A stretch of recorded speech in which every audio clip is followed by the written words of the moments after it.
scene is energizing and familiar and welcome to Baltimore fans as any you could imagine. Ray Lewis and his Ravens defensive mates making their grand entrance here at M&T Bank Stadium.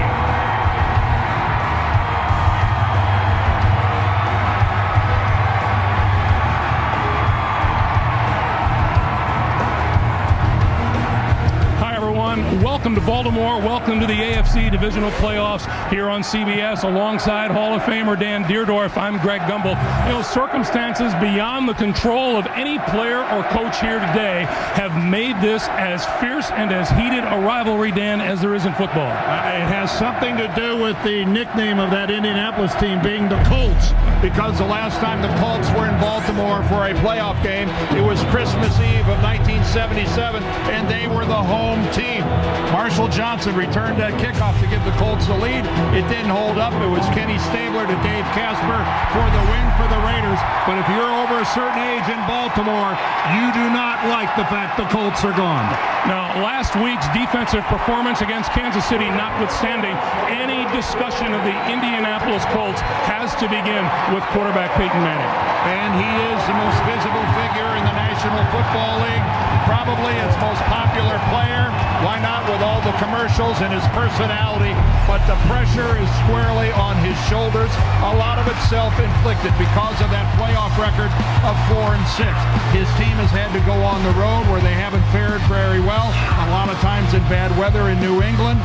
But Peyton Manning had 3 interceptions last week, and he can't have a performance like that today against this defense if the Colts are to have any chance of winning. Now, just as all talk of the Colts begins with Manning, when you talk about the Ravens, you have to begin with a defense that was amazingly dominant and easily the best in the NFL this year. It is the backbone of this franchise here in Baltimore. And, you know, sometimes the defense will say, well, we lead in this category. This defense leads in every category, every one that matters, whether it's yards, interceptions, points. This is the most dominant unit in the National Football League from beginning to end. They are solid. They are mean. Well, it's a good thing it's the playoffs, because it's a playoff atmosphere on display for all to see and hear. You get to experience the playoffs on CBS, brought to you in high definition by Sony. The Colts and the Ravens kick it off next. What a way to kick off playoff weekend in the National Football League. 70,000 strong here in Baltimore, and just a few moments ago, as if they weren't riled up enough, take a look at who is tossing the coin at midfield. Another favorite son of Baltimore, recent Hall of Fame inductee, Cal Ripken. Congratulations to Cal. The Ravens have won the toss. They will get their hands on the football first.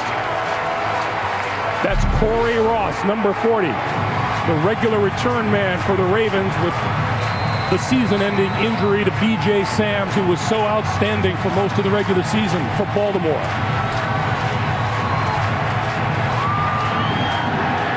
We're underway. Corey Ross from the 3. Across the 20, across the 25, and close to the 30-yard line. Steve McNair back in the postseason in his first season as a member of the Ravens. 16 touchdown passes on the year. Up front, we'll keep an eye on big Jonathan Ogden at left tackle. Missed the last 2 regular season games with an injured big left toe. How will it hold up against Dwight Freeney today? McNair with a bevy of capable receivers, and Jamal Lewis rang up his 5th 1,000-yard rushing season in 6 years. The line of scrimmage, the Baltimore 29.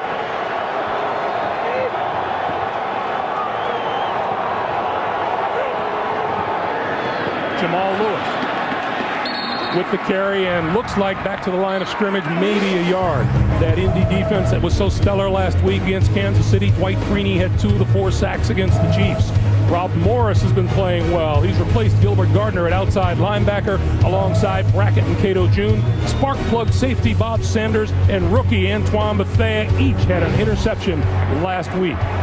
That's the head coach of the Baltimore Ravens, Brian Billick, in his 8th season here in Baltimore. 2nd and 9 for the Ravens from their own 30. Lewis again. And Lewis tripped up as he crossed the line of scrimmage out to about the 32.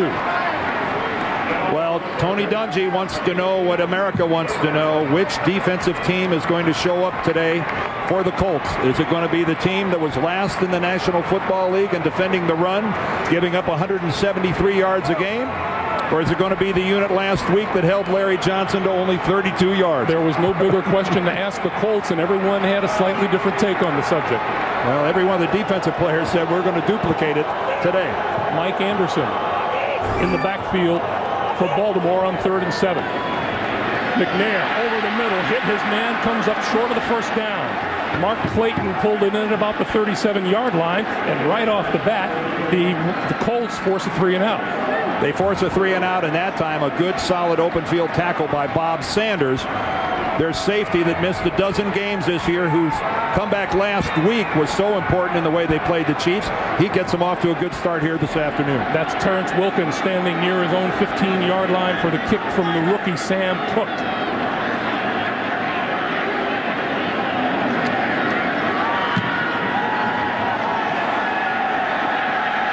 Wilkins from the 25. To the 35, across the 40 and out to his own 45-yard line, and a terrific return of 21 yards after a 43-yard kick. And here comes Peyton Manning. 9 TDs, 3 interceptions in 5 career games against the Ravens. The Colts offensive line, anchored by Pro Bowl center Jeff Saturday, they allowed an NFL low 15 sacks on the season. Manning, 2,000-yard receivers in Marvin Harrison and Reggie Wayne, and rookie running back Joseph Adai rushed for 1,000 his first year in the league.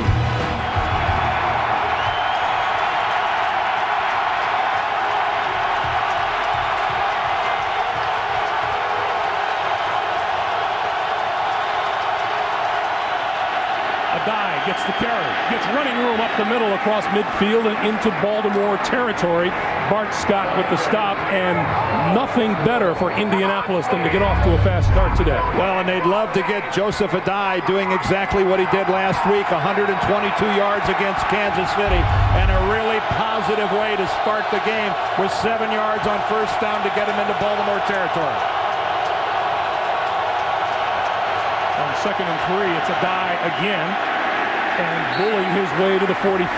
He will be within a yard of a first down. It'll be 3rd and short.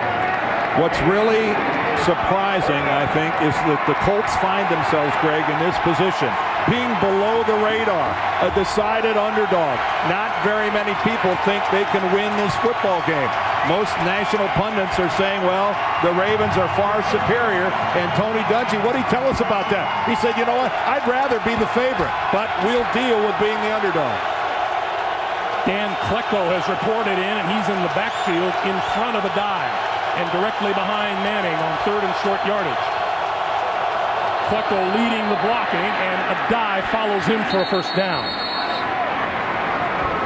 Well, this is what you might call a big fullback.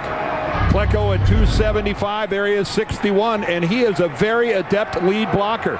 He doesn't just throw him. You know, some lead blockers, sometimes you look at him and you say, does he have his eyes open? Dan Klecko finds a guy to hit and hits him pretty well more often than not. Dan Klecko looks like he wants more offensive action. Manning now to the shotgun on first down.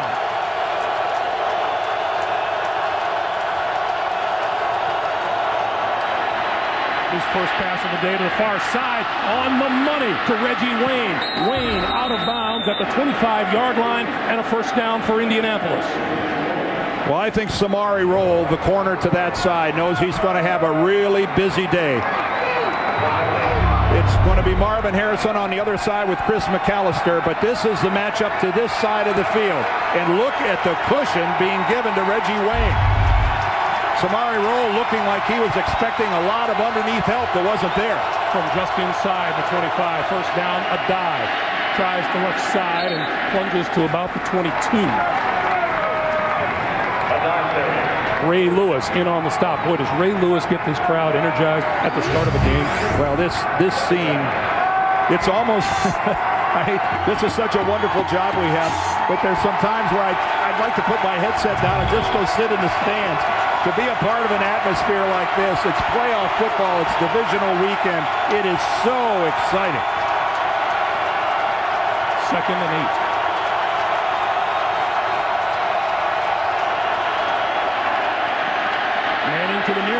field, incomplete. Marvin Harrison on this side of the field, and as you mentioned, Dan, will be guarded most of the day by Chris McAllister. Yeah, those of you that have seen the Colts play a lot of times, you realize that Marvin Harrison stays to the right 90-some% of the time, and that means on the other side it's Wayne. Quick snap on 3rd and 8. Throws to the other side of the field. Reggie Wayne for a first down inside the 15 to about the 13 or the 12. And I think that's the matchup that the Colts really would like to exploit. Reggie Wayne, who's going to his first Pro Bowl this year, against Samari Rolle. I think Rolle is a little tentative to get too tight. A dive. Inside the 10. Or maybe to the 10. Trevor Price, Kelly Gregg. Two of that Baltimore front three. Well, what a season Trevor Price has had in a Ravens uniform. Yeah, if you call 13 sacks a pretty good season for a 10-year defensive end, I'd call that nothing short outstanding. 2nd and 7, movement on the right side.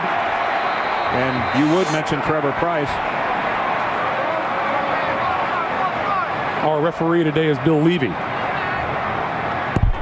Neutral zone infraction, number 90 of the defense.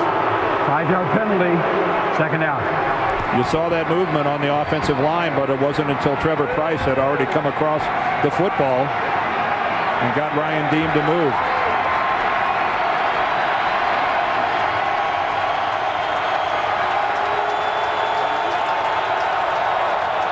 A die in the backfield behind Manning.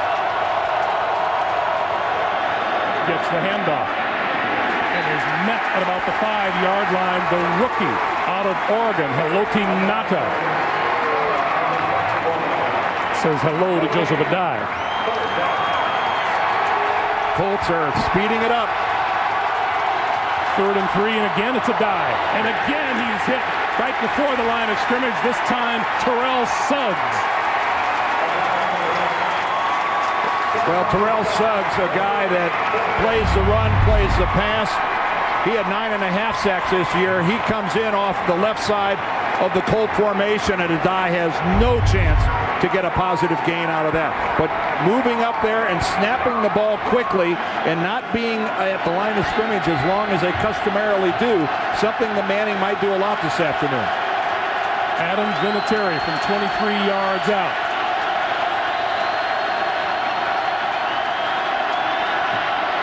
And he has Indianapolis on the board first. Vinatieri, now 11 of his last 12 postseason attempts in field goal. 3-0 Indy. Welcome back to Baltimore. 11 plays, 49 yards. The Vinatieri field goal. 3-0 lead for Indianapolis. And you look at Peyton Manning, and you said it at the very top, Dan. All the pressure squarely on his shoulder. But it's the perfect scenario for a road team to get on the board first. This is Corey Ross, and Ross from the 2. And hit at about the 20-yard line and dropped.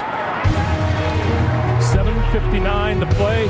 First quarter. Steve McNair back to work for Baltimore in just a moment. Just under 8 minutes to play in the first quarter on a murky, cloudy, humid evening here in Baltimore, but incredibly warm. That's it. McNair pulls it down a couple of times, and now he's going to take off and run across the 25 to the 26-yard line. One of the things to keep an eye on today, Dan. Well, we're going to start with the matchup between Jonathan Ogden and Dwight Freeney, and especially pertinent because what a great pass rusher Freeney is, but Ogden's injured left toe. Remember, he missed a couple games. Marvin Harrison going against Chris McAllister. This is the marquee matchup between wide receiver and corner. Multiple Pro Bowlers there. And then the legs of Steve McNair. How much will he use them today? Well, we saw he used them right there to pick up 6. 3 tight ends, and McNair on the move. Flips to one of them, Todd Heap. And Heap lost the football across the 30. Is that a fumble? Well, or is it whistled down? The officials are looking at each other. One of them needs to make a call. We have no call yet. Gary Brackett came up with the football. Trying to figure out if this ball came out when Heap makes contact with the ground, or does it come out in midair? I think they're going to rule him down. Oh, I'm not sure. I think the ball's out before he comes down. Let's see. Here comes Tony Dungy. He comes running and throwing. Oh, that ball's out. That ball's, his elbow does hit the ground, but it looks like the ball's coming loose. Now keep in mind, he's going to be down when his elbow's down, but the ball, he's lost the ball.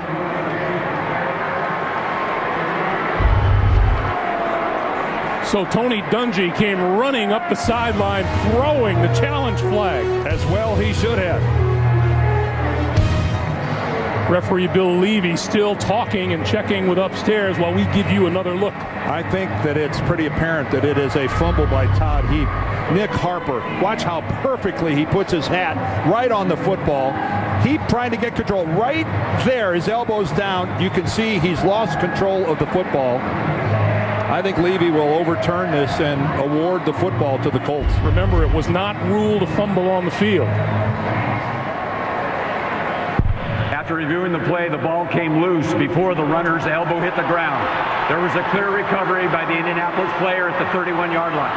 It'll be Indianapolis' ball at the 31, first down. This is a huge play for Indianapolis. And tons of credit to Nick Harper, the corner for the Colts, who made it happen, perfectly placing his helmet on the football. Todd Heap had it put away, but boy, that was a direct hit by Harper. Todd Heap doesn't fumble very often, but look at what this does for the Colts. Peyton Manning takes over at the Baltimore 31. Well, you're the number one defense in the National Football League. This is where you prove it and earn it.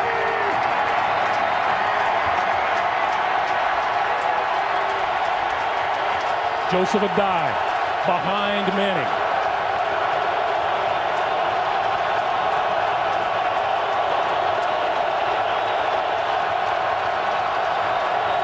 Throws the other way. That's complete to Reggie Wayne. Inside the 25 to the 23. Boy, safety Ed Reed dropped way, way back behind his cornerback, Chris McAllister, on the near side of the field. Well, they figured it out. Reggie Wayne, at least early on, is the guy that Peyton Manning's looking for.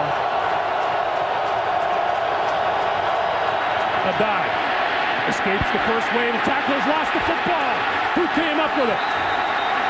A lot of purple shirts around the ball. But one down low has a white jersey, and that's the Colts. There is only one white shirt in that pile. There's like 4 or 5 guys from Baltimore. Adai does a wonderful job, but he gets hit by Suggs. Look at all the Baltimore guys, and Ben Utek, the only Colt there, is the guy who comes up with it. Left side doesn't get it done. Ray Lewis and Samari Roll on the far side of the field. That'll bring the field goal unit on once again. And that's twice now on third down. The Colts have really hurried it up. They have sped it up, gotten the snap off in a hurry, and they were unsuccessful. They were unsuccessful down at the goal line. They were unsuccessful there. They might want to rethink that because they're certainly not catching Baltimore flat-footed. Vinatieri from 42 yards out. And this one looks good. Money. 31 postseason field goals, trailing only Gary Anderson's 32. 6-0 Indy. As we come up on 5.5 to play in the first quarter, Greg Gumbel, Dan Deerdorf, and the rest of our CBS Sports crew from Baltimore. Nick Harper forced the fumble. Adam Vinatieri, who will kick it off here, converted his second field goal of the day. It's a 6-0 Indianapolis lead. And Corey Ross, this time from the 5 to the 20. Across the 25 to about the 26-yard line. And the ball is down at the 26-yard line. Robert Mathis on the hit. Maybe it's the Ravens with a case of the early game jitters. We'll be right back. First 2 possessions, Baltimore, 5 plays, 17 yards, resulting in a punt and a fumble. And now from their own 26, McNair.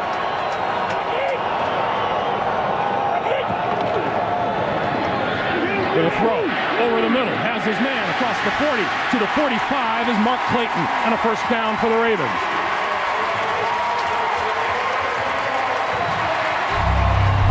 Well, that gets the crowd going a little bit. Play action fake to Lewis, and McNair ends up taking a big hit as he releases the ball, but against this Colts zone, Mark Clayton sits right down in front of corner Nick Harper. But Robert Mathis came in around the corner, and not the first time that Steve McNair has hit the deck in this league. Or the last. Or the last. Kind of comes with the job. He gives to Lewis, and Lewis squirts across the 45 to about the 48. You know, these Colts are very, very familiar opponents to Steve McNair. This isn't his first time seeing them across the line. You know, talking to Tony Dungy, and he's going, why couldn't he have gone to the national conference? Why, you know, Seattle, that'd be a nice place for him. Why does he end up in our conference? We had to deal with him when we were in the same division in the AFC South together when Steve was at Tennessee. He just won't go away. 2nd and 7 now from McNair, and the give is to Lewis again, and Lewis out to midfield, just shy of the 50-yard line, where Rob Morris makes the stop. There are the numbers of Steve McNair in his career at Tennessee against the Colts. You can see the record at the bottom. Remember, he played on a couple of teams that were inferior. This was only later on. The Colts used to be in the AFC East, but 6 touchdowns, 2 interceptions. Dwight Freeney said he was Superman. I remember when I was younger, rushing him one time, I hit him and bounced off. You don't hear many defensive linemen that'll readily admit that. 3rd and 5 from the shotgun. McNair, short pop over the middle. That's complete, but that's short of a first down to Mark Clayton. And once again, the Colt defense stands up. Marlon Jackson with the hit. And that is precisely what the cover 2 is supposed to accomplish. You allow the completion in front of you, but with sure tackling, swarming gang tackling, you keep the guy from getting the first down. And that's exactly what happened there. How many times did we hear the Ravens say, the Colts will keep everything in front of you. If you get behind them, it's a miracle. Well, that was a textbook look at it. Cook. Terrence Wilkins is going to let this one sail over his head and into the end zone for the touchback. 48-yard punt. Peyton Manning will go to work from his own 20-yard line. 2:49 to play in the first. Indianapolis cover 2. Every one of these guys is looking forward so that when the ball is snapped, they're all able to react. See, there it comes short, but look, when you're not turned and running the other direction, you see everything that happens in front of you. And that's where the smaller, speedier, sure tackling football player has an advantage. Those are Tony Dungy's kind of guys. Worst field position for Peyton Manning all day from his own 20.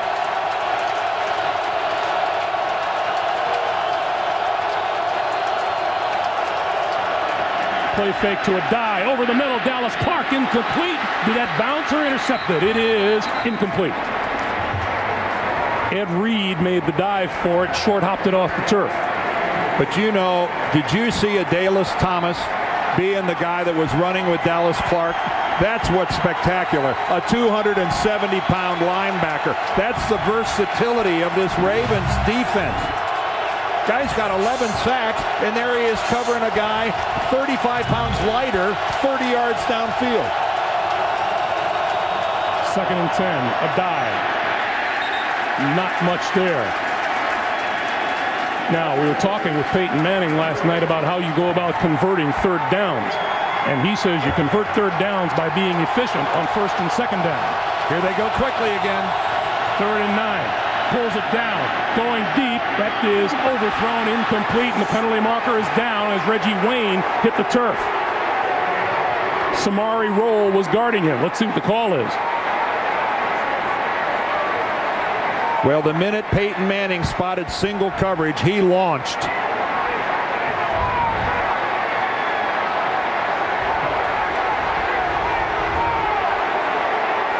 Samari Rolle doesn't think he's guilty. Well, you're waiting for him to surrender? The flag was for illegal contact. However, the ball was in the air. It was not enough for defensive pass interference. Therefore, there's no flag on the play, no foul. That's why you don't surrender.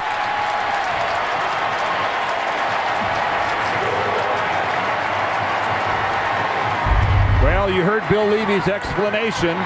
Even though there was contact, it wasn't enough to warrant interference. That's not one you hear every day, is it? No. In fact, I'm trying to remember the last time I heard that. Corey Ross at his own 35. And Hunter Smith gets it away. End over end. Not a good kick from the 40. Ross. Midfield. Inside the Indianapolis 45 to about the 41 or 42-yard line. You know, these Baltimore Ravens started hot behind an offense that was as potent as it's ever been. They began the season 4-0, a defense featuring a group of players just coming into their own, and finished with 13 wins, went on to earn the AFC North title, and a whole lot of respect around the league. The more people saw these Ravens, the more you realized there isn't a better defense around. Superb field position from McNair from the 42 of the Colts. Out into the flat, Jamal Lewis on the move. Out of bounds at the Indianapolis 35.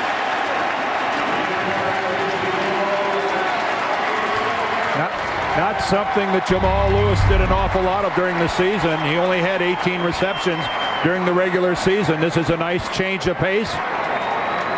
It's really just basically an extended handoff. And there's Freeney right there, 93, going against Ogden. And he just does a good job of mashing him back down to the inside to guard Jason Brown. So far in this game, Ogden's been getting some help. Heap's been in there chipping. They're going to rotate and slide to his side a lot today. On 2nd and 2, he gave us to Lewis as penalty markers fly, and it looked like the Colts may have jumped. Looked like Dwight Freeney, a guy that really works on getting off on the snap. The penalty is called against Raheem Brock, but you could see that the cadence by Steve McNair got the defensive line to flinch. Steve told us that he thinks he's pretty good at that, and he knows he's got to help his offensive lineman out by varying the snap count. And that familiarity with the Colts defense makes Steve McNair a very confident quarterback coming into this game. He says Indy plays that same bend but don't break defense. The personnel changes, but the defense is the same. On 1st down, McNair steps up, goes to the end zone, overthrows the intended receiver, Todd Heap. 2nd and 10. The rookie Antoine Bethea was right with him. And that's the Indy coverage, I think, that forced Steve to throw that ball like that. The guy in the first row of the stands had a better shot at that ball than Todd Heap. Again, Heap will go long. Gary Brackett's underneath, but you can see he turns him over to the rookie Antoine Bethea. So Steve McNair wisely, he just threw that thing into the stand. First incomplete pass of the day thrown by McNair.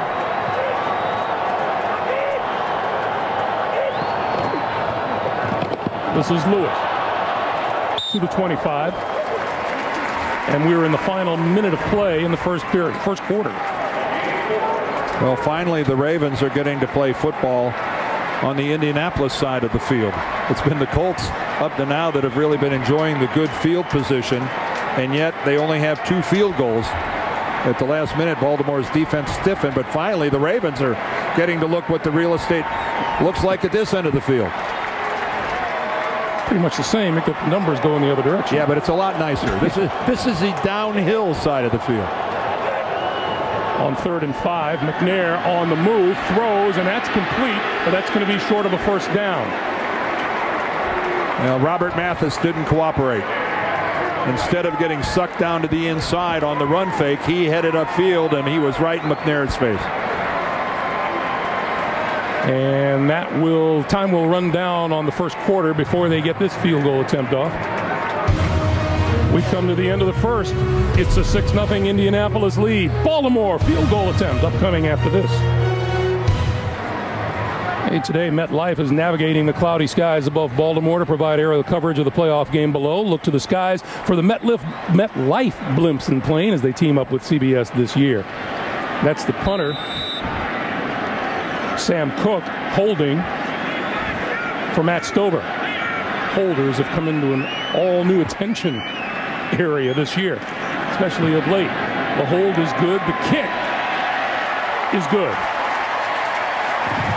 From 40 yards out, Stover gets the Ravens on the scoreboard. 6-3, Indy. 4 seconds deep into the second quarter. 6-3, Colts. There's Terrence Wilkins. He's deep.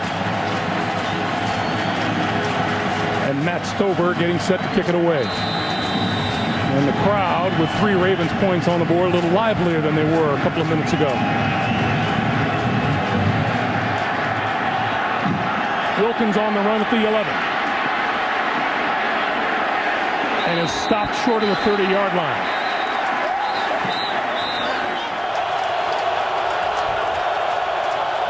Manning from the shotgun.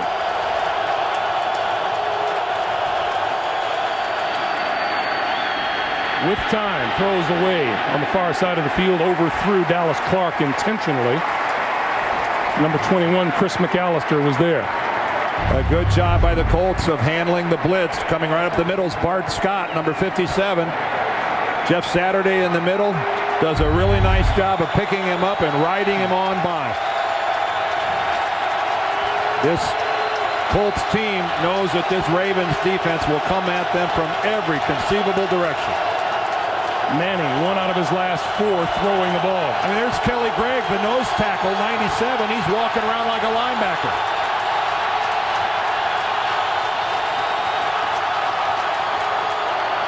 A dive, trying to turn the corner. Can't do it.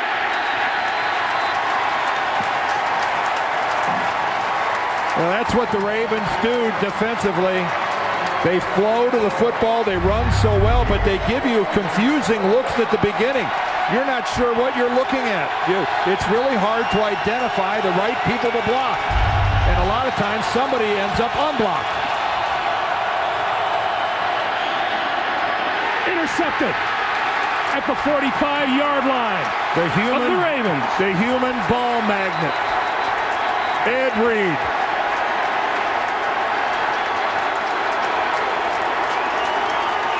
This was all the way back to the 45-yard line of the Ravens, but Ed Reed, who picked off 5 during the regular season, gets this one. Peyton pump fakes to the left, has good protection all the time in the world, but just doesn't anticipate Ed Reed coming across the field. And look at Reed become the receiver, elevate for the ball, and Dallas Clark never has a chance. Again, that coverage totally confused Peyton Manning. He did not anticipate Ed Reed being able to be anywhere near that football. Peyton Manning told us he needs to take his shots against this team down the field, but that one looked very forced. Yes, but his other line was, I must protect the football at all costs. On first down, Jamal Lewis bounces it to the outside, to midfield, and close to a first down, be about a yard or 2 short. Antoine Bethea coming up from his safety position to make the stop. And Jamal Lewis, with his surprisingly quick feet, with that power, breaks the tackle right there of Jason David. Jason David had the one-on-one. He had him pinned, but Jamal ran right through it. And oh, it's a wonderful game when you can pick up 9 yards on first down.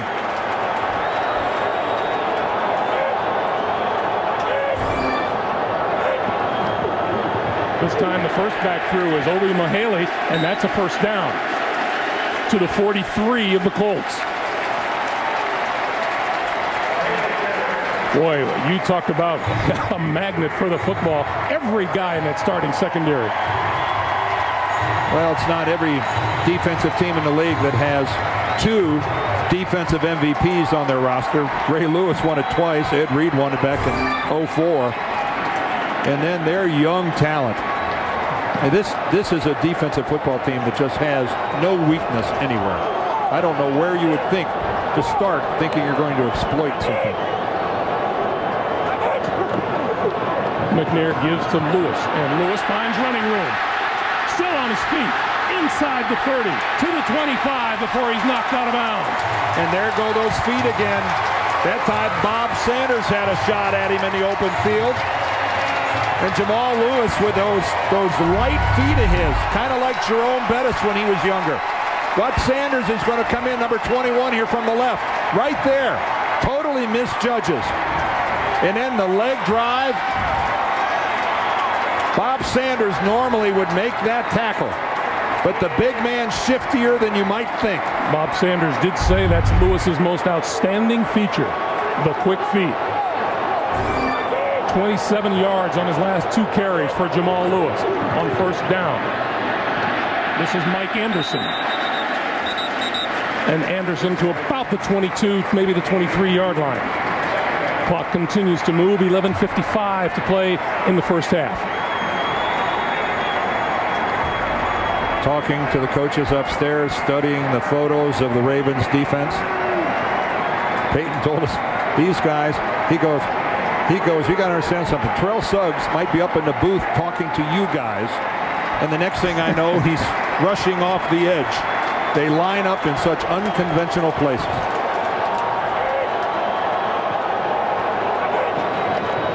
McNair, play fake this time, on the move, throws, has his man inside the 10-yard line. That's Dan Wilcox. And it'll be first and goal. If you're going to exploit the cover 2, you got to get it over the linebacker, in this case Gary Brackett, and in front of the corner. That's what he does. Right there's Brackett on the left. Bethea is deep. Gary Brackett has the underneath coverage, and right in the middle of the two of them is the big tight end, and McNair drops a perfect pass right in his hands. Jamal Lewis and Obi Mahaley in the backfield. This is Lewis. Lewis inside the 5 to the 3.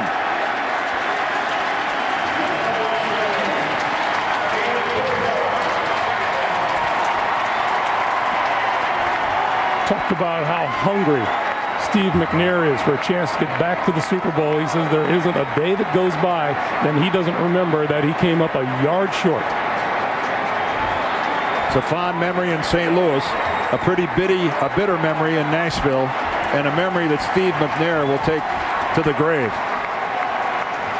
On second and goal, Lewis this time hit early and dropped a bit behind the line of scrimmage. It'll be third and goal from about the 4.5-yard line. Well, as you can tell by the score, we've had 3 field goals, so cracking the goal line to this point hasn't been easily done. And right now you'd think that this is a passing situation for the Ravens. And of course, anytime there's a passing situation for the Ravens, you got to wonder about Steve McNair tucking it away and going somewhere with it. Anderson has replaced Lewis in the backfield. Third and goal. Play clock down to 1. They didn't get it. And McNair called the timeout. He did get the timeout. Boy, that was barely done by McNair. McNair looked up and went, we're down to 0. 9:21 to play in the first half. Baltimore on third and goal with the ball just inside the Indianapolis 5. Mike Anderson in the backfield. Todd Heap and a bunch of wide receivers up front.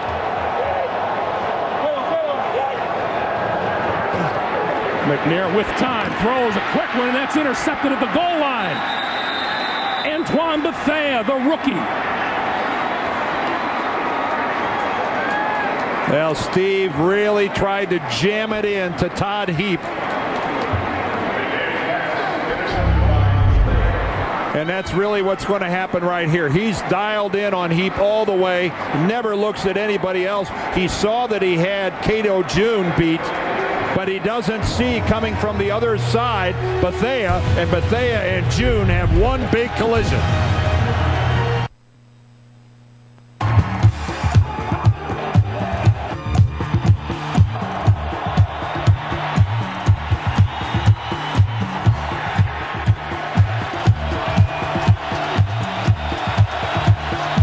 .15 to play in the first quarter off the second Baltimore turnover of the day.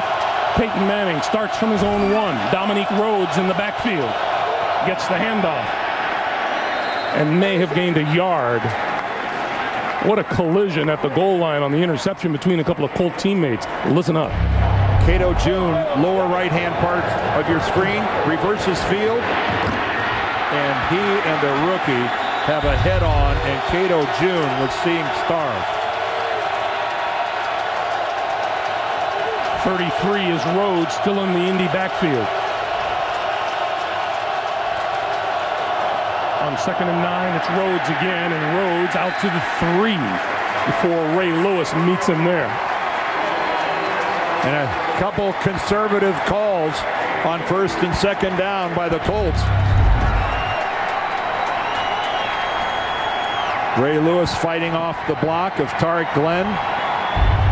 Gets into his gap. Trevor Price, though, is still down on the field, and this is a major concern for the Ravens. That stops the clock with 8.5 minutes to play.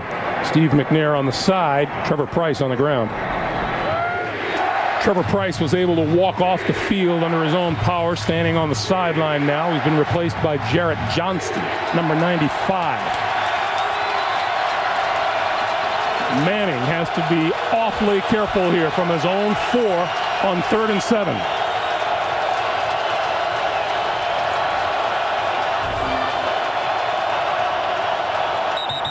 Now we had a Baltimore player jump and return, and Ryan Deem came up pointing. Ryan Deem's going to have to convince the officials that he came out of his stance as a reflex and not in trying to catch him. There's the jump, and then there's Ryan Deem pointing. Neutral zone infraction. Number 95 defense. 5-yard penalty, still 3rd down. That is supposed to go against the defense if it's an instinctive reaction by the offensive lineman across from him.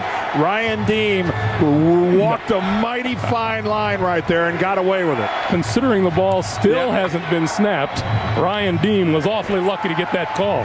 Well, again, if you flinch because he came across, if you react to his, but I think Ryan Deem did a pretty good job of actually milking that for 5 yards against the Ravens. That's more than a flinch. When you stand up and point. The pointing might have given it away a little bit. So now it's 3rd and 2. A die in the backfield with Manning. And here come the Ravens, all after Manning. He throws and completes it out to the 15-yard line to Marvin Harrison, his first catch of the day. What a magnificent blitz adjustment by these two veterans, Manning and Harrison. There's the blitz to that side. Peyton knows he's got to get rid of it. Marvin makes the adjustment.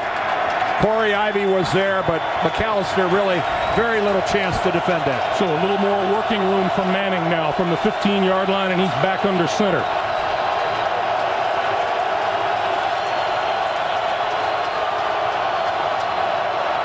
Here they come again. Manning on the move. Going to run with it to the 20 and out of bounds just shy of the 1st down marker. At about the 23-yard line, it'll be 2 yards short of a 1st down. Take that, Vince Young. Not the only quarterback in the league that can run. Now, I got to tell you something. As a defense, that's mighty discouraging when old number 18 takes off with the football. And for everyone here over 40 in Baltimore, don't tell me that didn't look like Johnny Unitas running with the football. Sometimes the similarities are scary. We'll call it 2nd and 3 from the 23. A dive. Crosses the 25 and looks like he'll have enough for the 1st down. If the Colts don't get another 1st down on this drive, it has already been an outstanding drive. They've moved the chains twice from their 1-yard line. This has already been good work.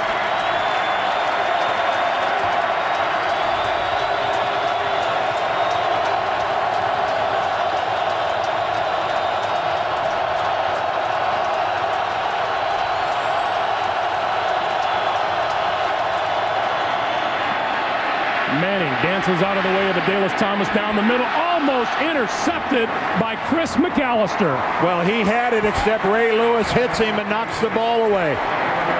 The collision between Lewis and McAllister is the only reason that ball wasn't intercepted. There's Chris McAllister. This time he's working on Marvin Harrison, but he's got the ball. Well, I take it back. The hit from Lewis late. He dropped it before Lewis got there. I thought Ray Lewis knocked it out. Chris McAllister dropped it before he got there. Manning now 5 of 11 throwing. Look at how deep Ed Reed is. He's all the way back to midfield. 2nd and 10.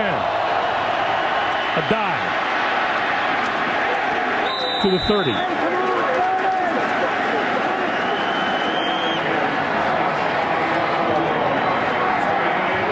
Let's go back to that play that Chris McAllister had a play on the football. Right there. Oh, that's why it's tipped. It actually gets tipped by Ray Lewis. Ray Lewis got a hand on that ball before it got to McAllister.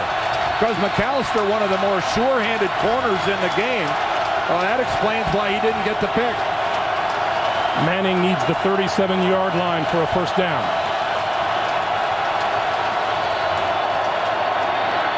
Far side of the field. And that's complete to Harrison for a first down.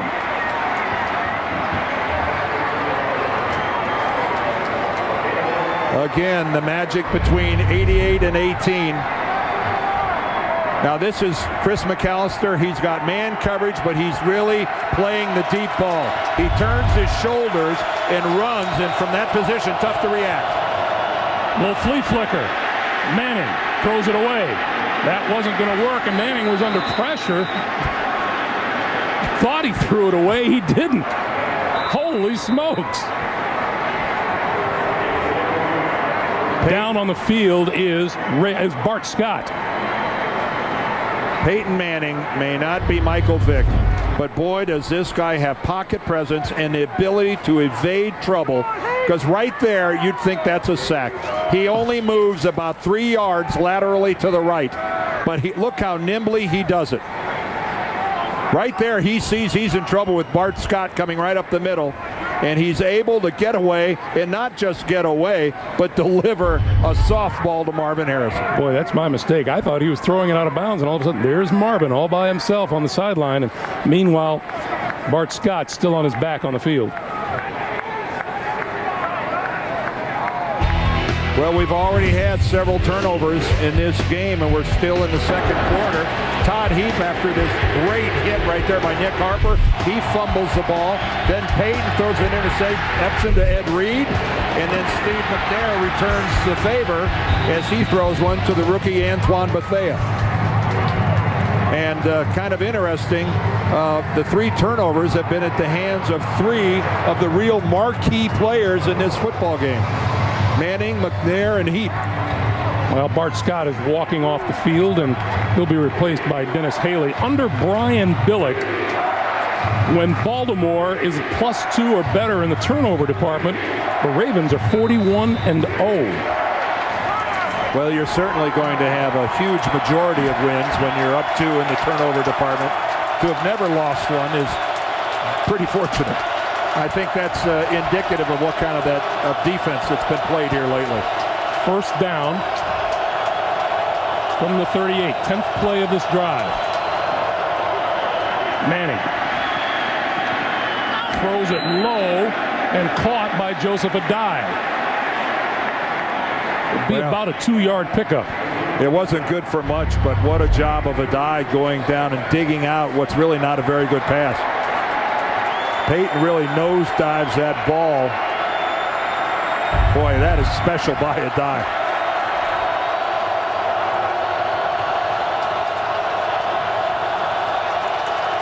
Second and 8. Boy, the secondary is not going to give Manning the deep ball. This is Adai. Dances inside the 35 to the 33. That time, 2 safeties were at least 15 yards back of the line of scrimmage. Yeah, take a look at the 2 safeties, and you're right. Both of them are set back there 15 yards from the line of scrimmage and getting deeper. Retreating. Their launching pad was 15 yards, and they backpedaled from there. 3rd and 5.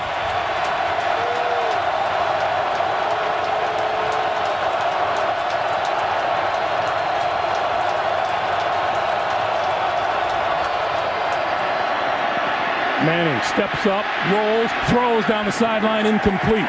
Dallas Clark, his intended receiver. Again, Peyton Manning under pressure. He did not want to leave that pocket. This entire drive, he was able to get out of there under pressure and make something happen, and the luck finally ran out on that 3rd and 5. But almost every time Peyton Manning dropped back on that series, with the exception of one I can remember, Baltimore flushed him.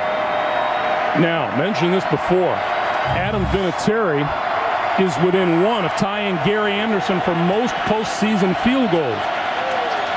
But beyond 50 yards isn't his specialty. This from 51 yards away, and it is hit the crossbar and bounced over.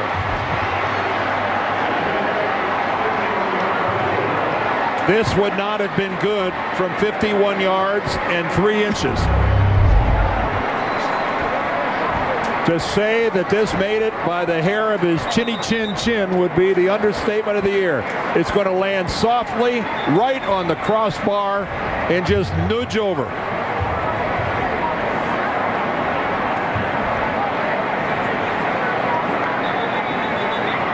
Vinatieri.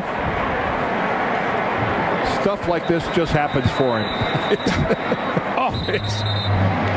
You got to admit, it's the postseason. It's Adam Vinatieri. And I said it before, the guy's money. And that ties him with Gary Anderson for the most in the playoffs. And what did the Colts have in the first half last week?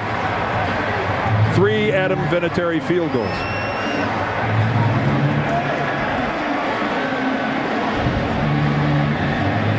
Well, with 3:15 to play in the second half, if you're looking for someone who has the advantage early on, you'd have to say that for underdogs, the Colts have come out and given a very good account of themselves on both sides of the ball.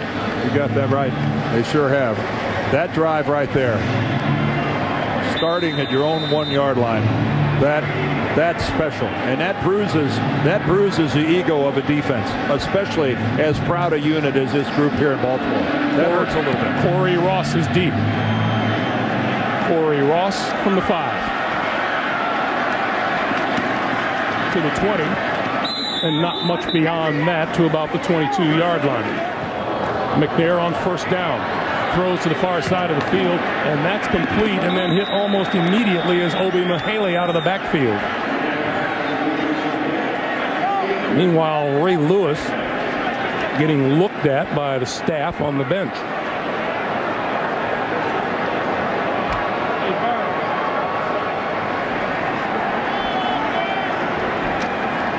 Remember, Ray Lewis missed a couple of games this season with a procedure to his back. They got kneed in the back by Ed Reed on another Ed Reed interception, and he got a blood clot and a hematoma back there, and it was so bad they had to go in and remove some of the blood. McNair flips to Jamal Lewis. Lewis looking for running room, and that swarming Colt defense corrals him at about the 26-yard line as we come up on the 2-minute warning. Well, that little screen right there took so long to develop. That really plays into the hands of this speedy Colt defense. That thing didn't fool anybody. It took an awfully long time to develop. And 3rd and 5 is what the situation will be when we come back to Baltimore. 2 minutes to play in the first half. The Indianapolis Colts, 3 Vinatieri field goals, lead at 9-3. Baltimore 0 for 4 on 3rd down today. McNair over the middle. It's almost picked off by Bob Sanders. Wow, we have seen repeated opportunities where both of these quarterbacks have thrown into coverage, have been very fortunate not to come out with an interception. Bob Sanders is all over that. He's just, you can't even see any part of Todd Heap when he moves in front of him, and that ball hits him flush on the hands, and he drops it. What did he tell us last night? Performance is attitude. He's got a lot of it. And he does have it. Terrence Wilkins deep for the kick. Could have used a little softer mitt, so that time. Wilkins going to run this one back from the 35. Tries the right side. Cuts it back and has a blocker or two, and across the 45. And good field position for Manning and company. And Manning and company brimming with confidence after getting a scoring drive that started on their own 1-yard line. Look at the numbers. Manning 8 out of 15 and McNair 9 out of 12. Each has thrown a pick. Well, and each one of them, quite frankly, should have 2 interceptions. Because Peyton Manning had one dropped by Chris McAllister after it was tipped. And right there, Bob Sanders dropped one. A minute 44 to play. Colts with all 3 of their timeouts.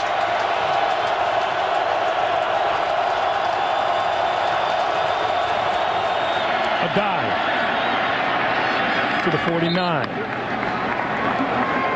Clock continues to move up on a minute and a half. And Greg, let me ask you something. How much fun is it to sit down and talk to Joseph Adai? Isn't he just a marvelous young man?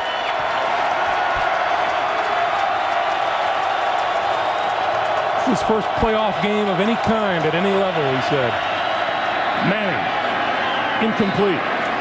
Dallas Clark, the intended receiver, on the near side of the field. He had 2 guys in the same area there. Dallas Clark was a little deeper, but Reggie Wayne was underneath. That stops the clock with a minute 14 to play. 3rd and 7. Number 85, Aaron Moorhead, another wide receiver, is in the game. Can Peyton find time to set his feet in the pocket?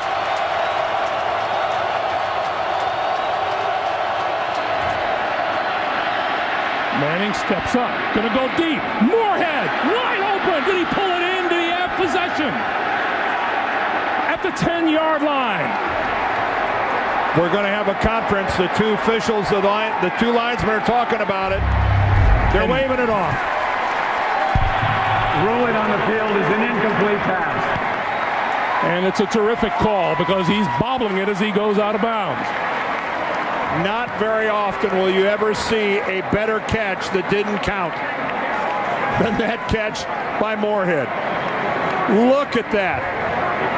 He catches the back quarter of the football, but he just can't get both feet down in bounds.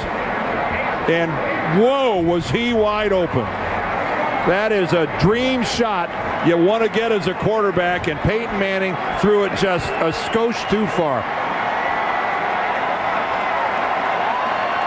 It is incomplete, and on 4th down, Hunter Smith kicks it away.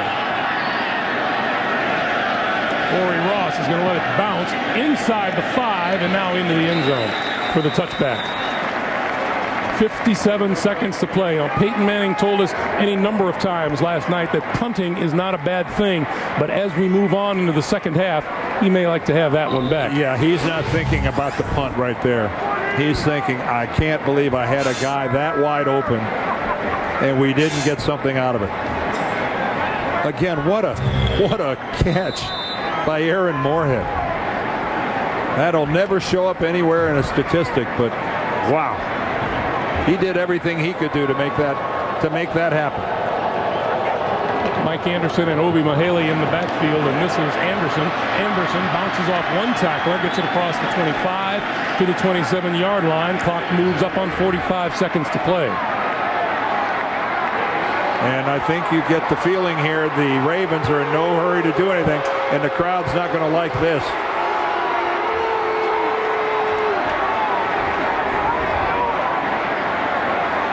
They're more than content to not hurry it up here at the end of the half. And on 2nd and 2, it's going to be Anderson again, and that brings down the boos.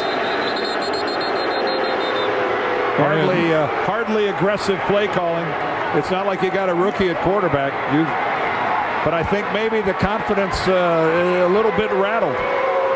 That Indy defense has been so aggressive, maybe Brian Billick doesn't mind going into the locker room down just 9-3. That's the end of the first half, and that's your score. The Colts 9, the Ravens 3.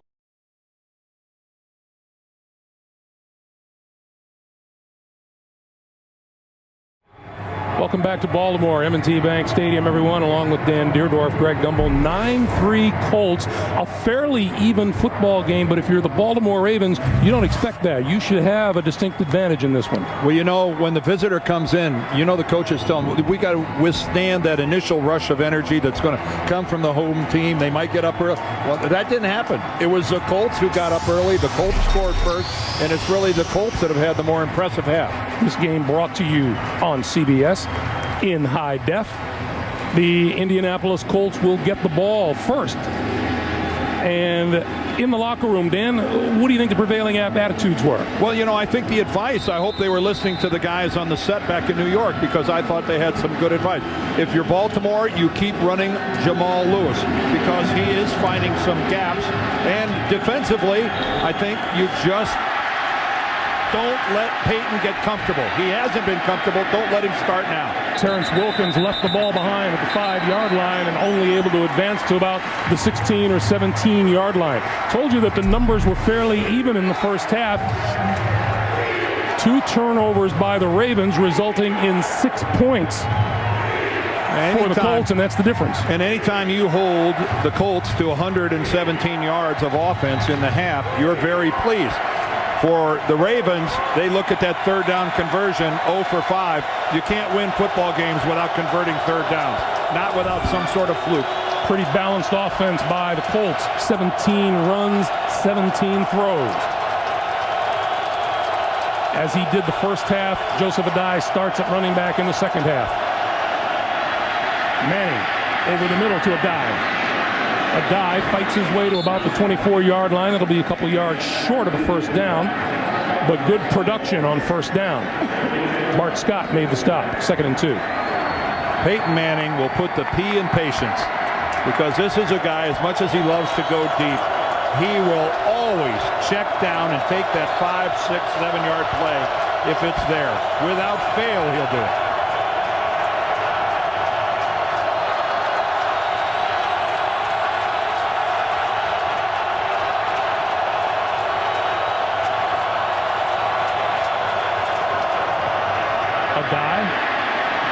Trying to shake loose, diving, and is right about at that first down marker. Let's see where the spot is. Kelly Gregg and Adalys Thomas finally putting the stops on Adai, who just really danced through the front part of that line. Well, your running game's in trouble. If Joseph Adai made a great run there, but he had to dodge 2 people on his side of the line of scrimmage. That is not the way to a healthy running game when you're making your running back dodge defenders right after he takes the handoff going laterally to the line of scrimmage.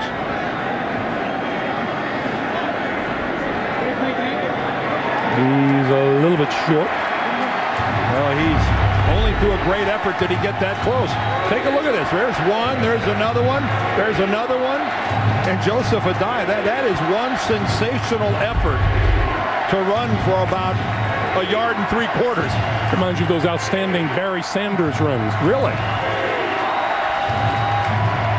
Officially, it's 3rd and 1, but it's a lot less than that.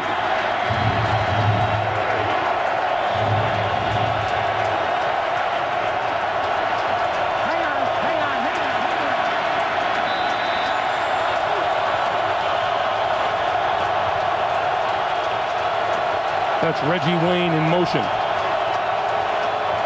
Adai straight ahead and appears to have the first down. Looked like there was plenty of surge there for a first down, and Bill Levy just gives it to him right off the bat. You know, I thought last night when we talked to Peyton Manning, Dan, not that Peyton doesn't take anything seriously. He takes everything seriously. We know that from his work ethic. But he's usually more smiling and more jovial than he was last night on the eve of this game. I would have called it grim determination.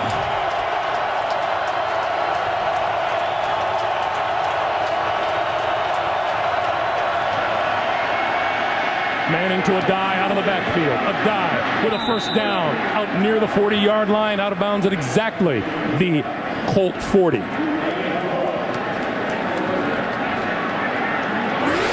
And if Greg said that Peyton was a little sober yesterday, well, I think that might be why. You look at this 1-4 record right here. but football is a team game. It's tough to win on the road. The Colts have certainly struggled with that, as you see that record, but let me tell you something. This is one competitive son of a gun. A road record Manning would like to begin adjusting.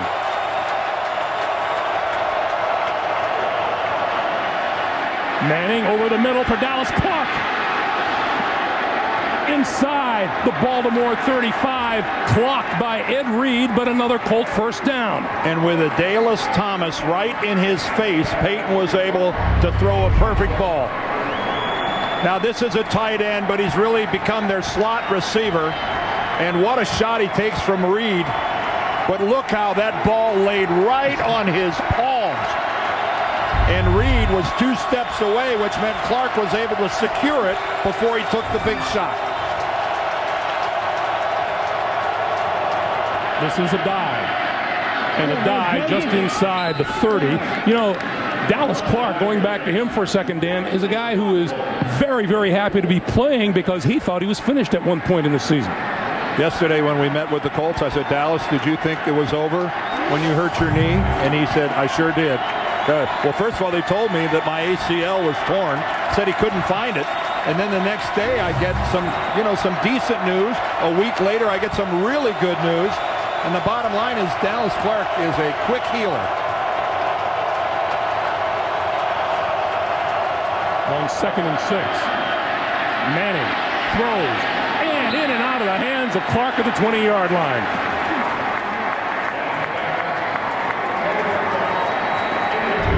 Again, Peyton Manning under pressure. He's going to take a shot at the last second coming from his left, but he delivers a strike. And you don't see that very often. Dallas Clark is a really sure-handed guy. That thing actually sticks him right in the face mask. 3rd and 6. Manning had to dust himself off after a hit by Suggs. Manning 3 out of 4 throwing on this drive. And a timeout is called as the play clock winds down on 11:08 to play, 3rd quarter. Colts looking for more points. We'll be right back.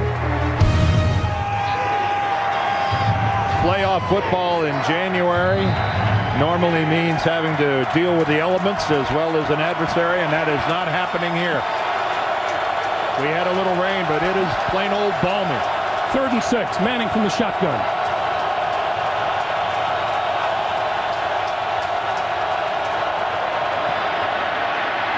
Steps up, looks, throws, far side of the field, incomplete. Short of Reggie Wayne.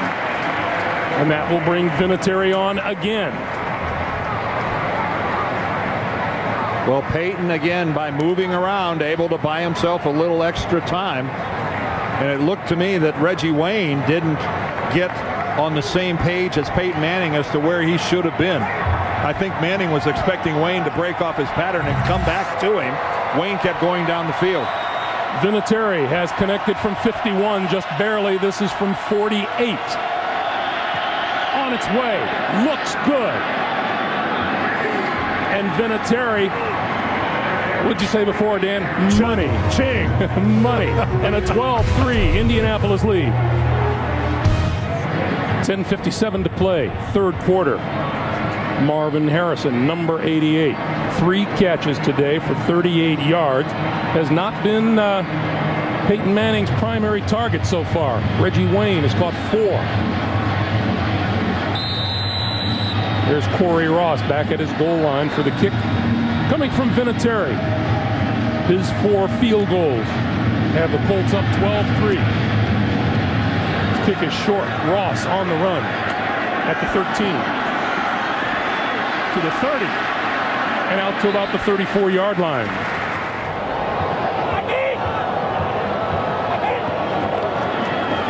Throwing this side in and out of the hand of Mark Clayton.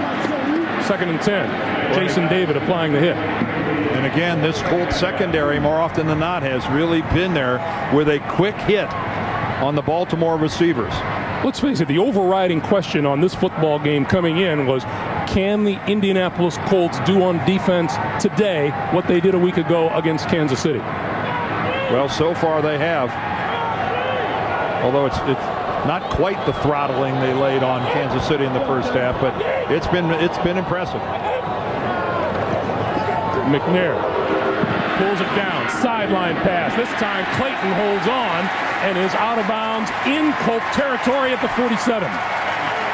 Oh, that was a beautiful throw from Steve McNair. That was just perfect. Of course, look at the protection he got. Talk about being able to set up, square your shoulders, and drive the football, and that's exactly what he did. Credit that to some outstanding work by his offensive line.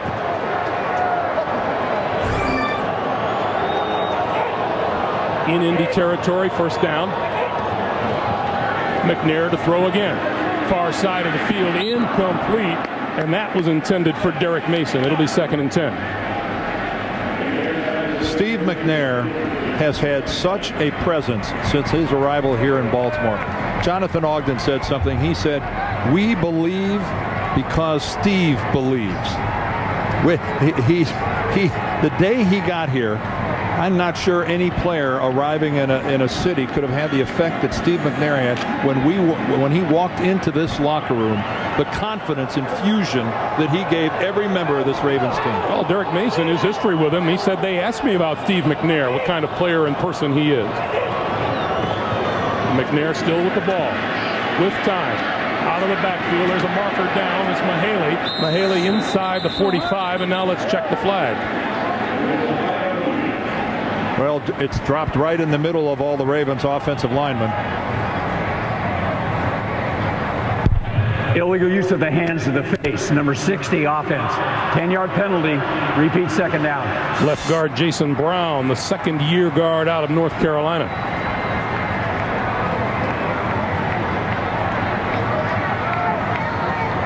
Well, we've seen very few penalties so far this game called on the offensive line. It's one of the very few. You can see only 4 penalties altogether called in this game.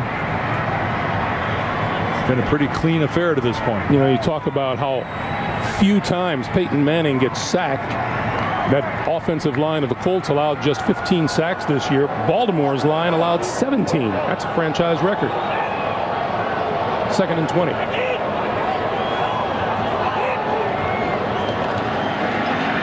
McNair throws, has his man to about the 47, Derek Mason. Well, there was one of the few times that Jonathan Ogden was freed up one-on-one on Dwight Freeney.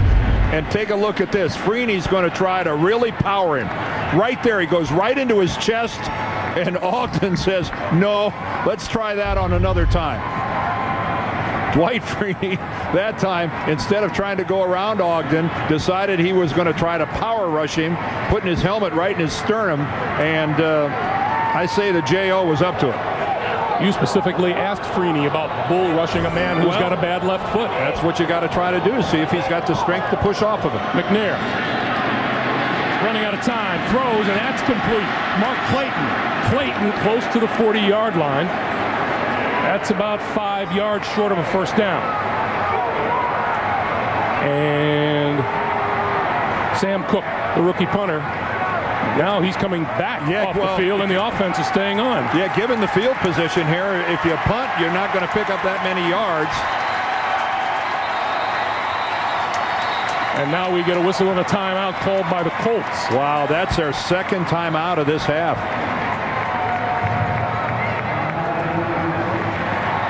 Among the shuffling going on and off, we saw the K-ball come on for a kicking team and then taken off again. In all the shuffling of whether or not the Ravens were going to go for it on 4th down or punt it away, they've decided to go with the punting unit. And I think that if their defense would have done more throttling of Peyton Manning, he might have been more inclined to go for it here. But the Colts have been moving the ball offensively, and I think maybe Billick's afraid to turn it over there on the 41. Cook hangs it up. Wilkins, fair catch at the 10. 8.5 minutes to play. 3rd quarter. 8.5 minutes to play. 3rd quarter. A record crowd on hand in Baltimore today. A new Baltimore record, 71,162. Dominique Rhodes in the backfield behind Manning. First down from the 11.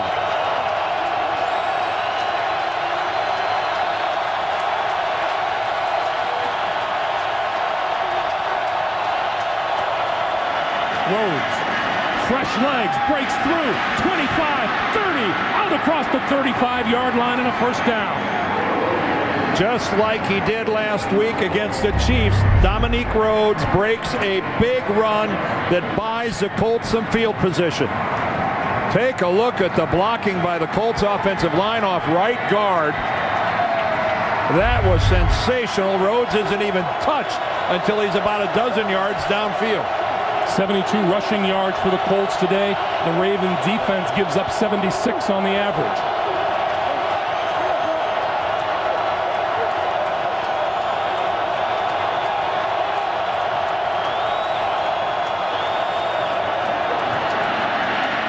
Manning throws far side of the field, and diving at midfield is Reggie Wayne with the catch, and that's another first down.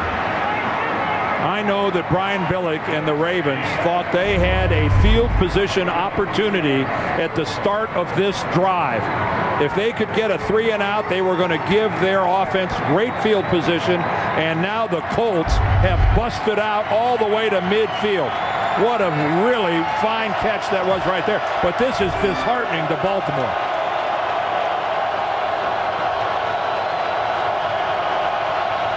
From midfield on first down, back to the ground game, and Rhodes trying the near side. Doesn't find any running room. He's going to lose a couple of yards, courtesy of Ray Lewis.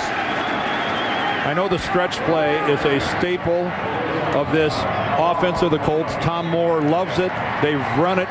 Edgerrin James, Adai, Rhodes, they've run it against.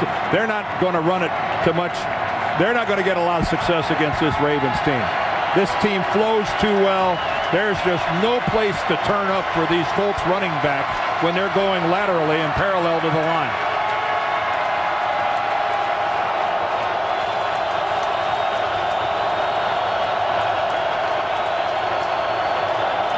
Second and 11. Manning throwing far side, and that is complete. Loose football. Bounced out of bounds.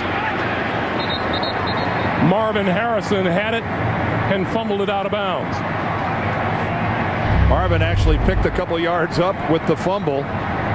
Marvin, who was that time singled up. Well, now the question, was that a completed catch? Let's see, does he have possession and demonstrate a football move? Yep. He took a couple of steps, and the hit forces the ball away. And Brian Billick is throwing the challenge flag. Yeah. It looked to me like he took the question. Let's get a really good look at it.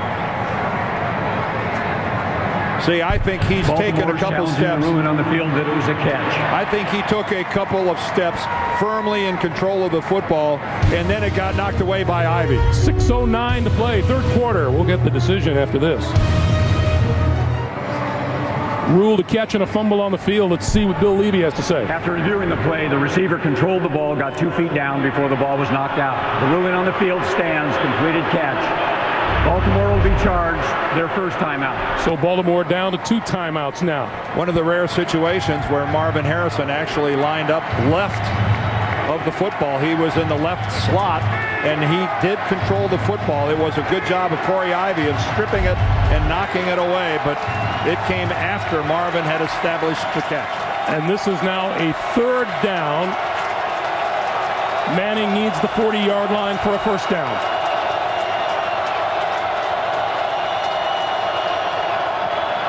On the blitz, throwing it, intercept, no, he dropped it at midfield. Looked like not Chris McAllister, Ed Reed again. How risky was this throw under pressure by Peyton Manning? A guy right in his face, falling backwards, he throws it into huge traffic. And again, it's tipped. And again by Ray Lewis. Again, Ray Lewis tips what would have been a sure interception. Now, Ray doesn't know who's behind him. He's just making a play on the football. Oh, he can't believe it when he sees it was going right to Ed Reed. That's the second time, one to McAllister, one to Reed, that would have been picks. Hunter Smith kicks it away. Corey Ross lets it bounce. And this is going to be run down by the Colts inside the 5-yard line. if Baltimore would have had some stiff in there playing middle linebacker, they'd have a couple more interceptions in this game. Unfortunately, there are no stiffs in that linebacking core. Unfortunately, they got a guy that's covering all sorts of field and really extending himself and getting a finger on a couple of footballs that would have been sure picks.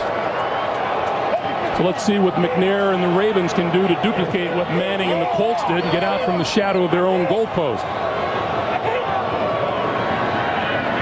From the 5, McNair under pressure goes down.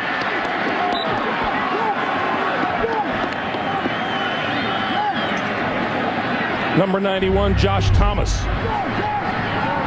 Well, Josh Thomas coming in there from the right. You can see he squares up and is attempting to be blocked by Jamal Lewis. And that's pretty much of a mismatch. Lewis was high. Thomas just really drove him right back into McNair.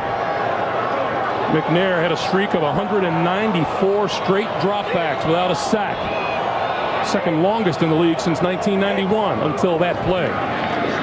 McNair, Mahaley bobbled it, finally tucked it in and moved out to the 14-yard line. Well, this looked like it was going to be an incompletion right off the bat because Mahaley doesn't field this ball cleanly at all, bouncing off his stomach, bouncing off his thigh. He's really got this thing going. Luckily for him, there was nobody from Indianapolis close enough to hit him while he was only looking at the football. He's a pinball wizard, Bill. 3rd and 1.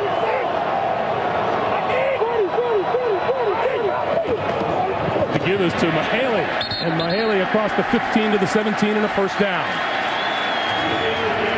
And some first downs are bigger than others, and that's one of them.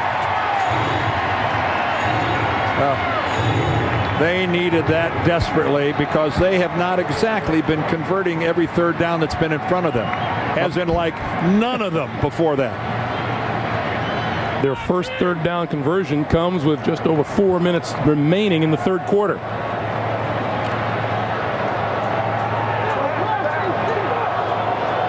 12-3 Colts, coming up on 3:45 to play in the 3rd. McNair looking downfield, going deep, caught. Mark Clayton and lost the football. There's a penalty marker on the field.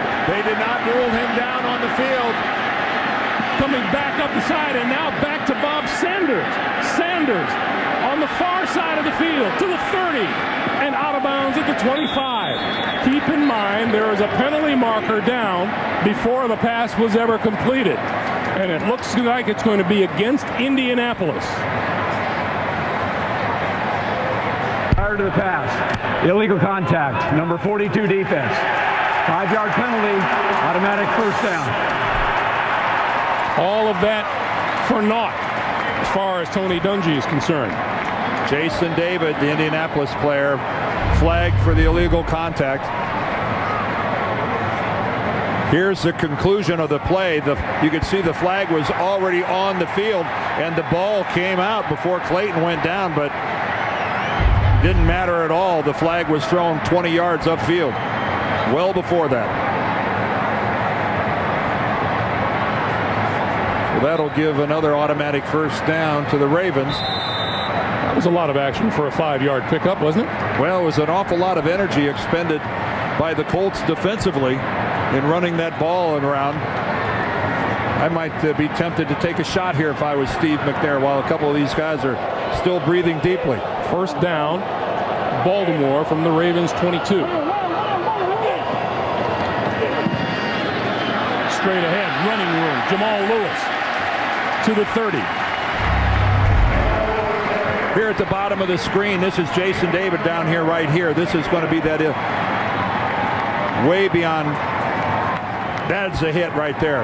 That's the illegal contact that brought the flag. He realized he was beat downfield. If you're going to go ahead and hit the guy, you might as well you ought to try to knock him down. Don't let him keep going down the field and make the catch anyway. Short yardage, Mike Anderson is in the backfield, and he gets the handoff. And looking for the first down, appears to have it. out to about the 33. Under 2.5 minutes to play in the third. Well, Steve McNair found some room there, getting it to Mark Clayton, even though he fumbled the ball after the catch. I think that this Baltimore offense needs to stretch the field a little bit. They've had some success running the ball. Not a bad time to go to play action, try to find something downfield. I know the cover 2 is tough, but there are holes down there. McNair, deep down the middle. Oh, what a catch! What a catch by Todd Heath. 2 Colts safeties were playing very deep, and he still found room. Well, they had a couple successful running plays, but that, oh, how special is that?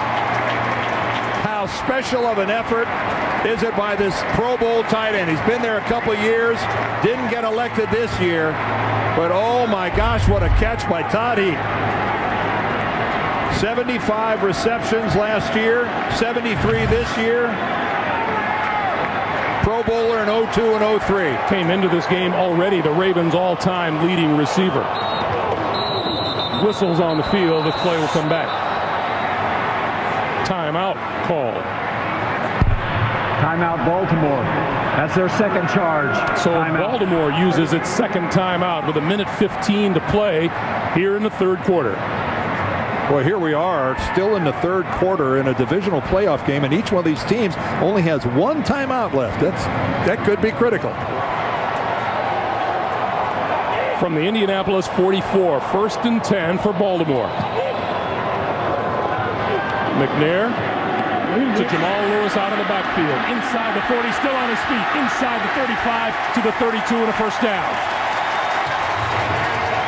Well, we are really seeing some life now, and finally some signs of confidence from this Baltimore offense. It's funny how you'll convert a couple third downs, you'll move the chains, you'll get a great effort on a catch like they got from Heap, and all of a sudden you can see the energy level just go up. You can almost feel it. Ravens enjoying their longest drive of this game, 63 yards, as we come up on half a minute to play in the third. And movement up front. It's going to go against Baltimore. Number 88 offense. 5-yard penalty. First down. The rookie, Quinn Sipniewski. 5th round draft choice out of Colorado.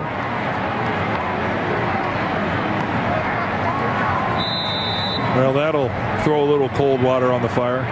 Winner of this game moves on to the AFC Championship game a week from tomorrow. Which Baltimore was hoping that if they could win today, they would instantly become Patriots fans and try to have that game back here. This should be the last play of the quarter. The give is to Lewis. And Lewis stopped at the 36, and that'll do it. We've come to the end of the third quarter. 12-3 Indy. Back to Baltimore after this message and a word from your local station. This is the NFL on CBS. Only 3 times has an NFL playoff game failed to register a touchdown. The last time, the NFC Championship game in 1979. We're still looking for our first of the day here. 12-3 Indy as we start the fourth quarter. Greg Gumbel, Dan Deerdorf, and our terrific CBS Sports crew here in Baltimore.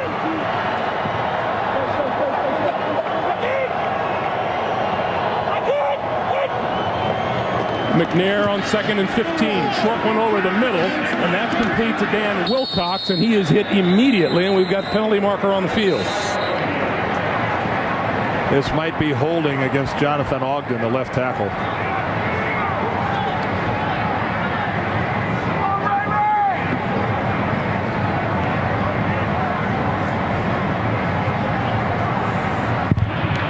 Holding.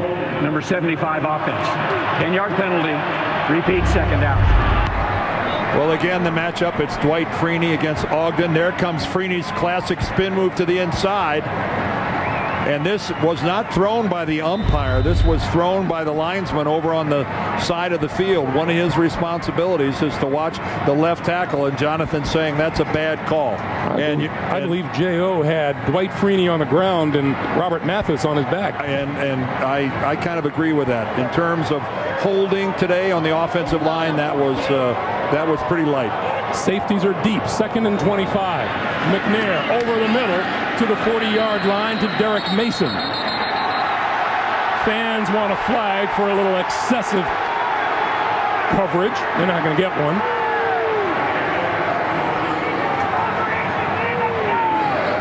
Seven-yard pickup. It'll be 3rd and 18. Ravens fans thinking that Derek Mason got the business after he made that catch. That was Ben Dreith, the old referee that threw the flag, and in his official explanation said that's a personal foul for giving him the business. He's giving him the business. So another 3rd down now. McNair, short flip to Anderson. Anderson trying to break it outside. Hit just as he crossed inside the 35 to the 34. See what Brian Billick does. And these Colts players, they are flying to the football. Whatever lessons they learned last week in the way they played defense against Kansas City, they have brought it with them here to the crab cake. They are getting after it. Well, he sends his field goal kicker, Matt Stover, onto the field. 3 out of 7 from 40 yards and better. This is going to be a 51-yard attempt. Kick is on the way. It's going to be long enough, and it is good.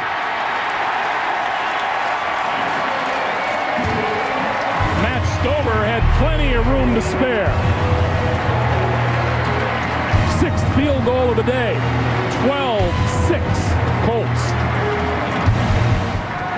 Play is long over, but not in Jonathan Ogden's mind. He's still discussing the situation. Well, he's steamed about the holding call that he got flagged for blocking Dwight Freeney when Freeney did the spin. I think Jonathan's got a pretty good beef.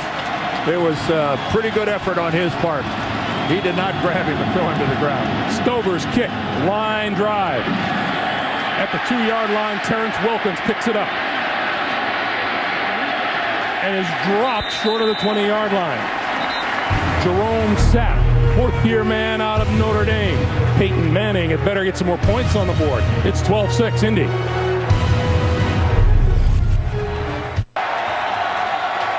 Welcome back to Baltimore. 12:57 to play, 4th quarter. Indianapolis with a 12-6 lead. It has been a field goal contest. Vinatieri has kicked 4 for the Colts. Stover 2 for the Ravens. Manning to throw. Far side of the field, and out of bounds is Joseph Adai, and we've got a marker down. Well, this time, Tariq Glenn, the Colts left tackle, might be the guy flagged. Holding, number 78 offense. 10-yard penalty. And take those down. Trevor Price got the rip on him. See, he's got that left arm ripped underneath, and he's got him turned. And there comes the flag from Bill Levy, the referee. Tariq Glenn, I'm telling you, halfway back there, knew he was in big trouble. What's your choice? You let the guy hit the quarterback or hold it? Baltimore is yet to register a sack today. They were number 2 in the league, just one behind the Chargers, who had 61. But they've had lots of pressure.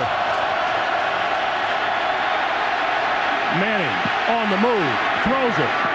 Incomplete. Tried to hit Dallas Clark. See, that doesn't go down as a sack, but that was big-time pressure.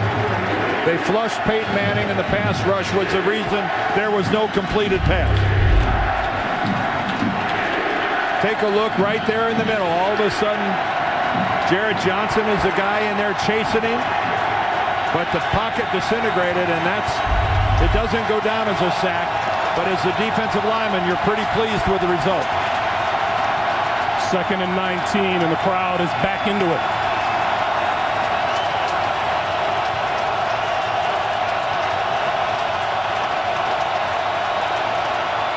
Adai. Wrapped up at the 12-yard line by Terrell Suggs. And here comes a situation where Peyton Manning telling us they're going to try to hurry up. And here they go. Quick snap. Pump fake. Manning going deep down the sideline, and it is intercepted. Ed Reed. The whistles have blown. Every time it seems that Peyton Manning and the offense have attempted to hurry to the line and make something happen on third down, it's been a negative. Second interception of the day for Ed Reed. They may have gotten up there in a hurry and snapped the football, but Peyton Manning overthrows Marvin Harrison by 3 or 4 yards, and he's not even in a position to break it up. And you know what, Ed Reed, he might have gotten rid of that football before he went out of bounds. The officials, they blew it dead. They blew it dead, so it doesn't matter, but he might have gotten rid of that football before he went out of bounds. McNair from his own 39. Far side of the field, incomplete. 2nd and 10.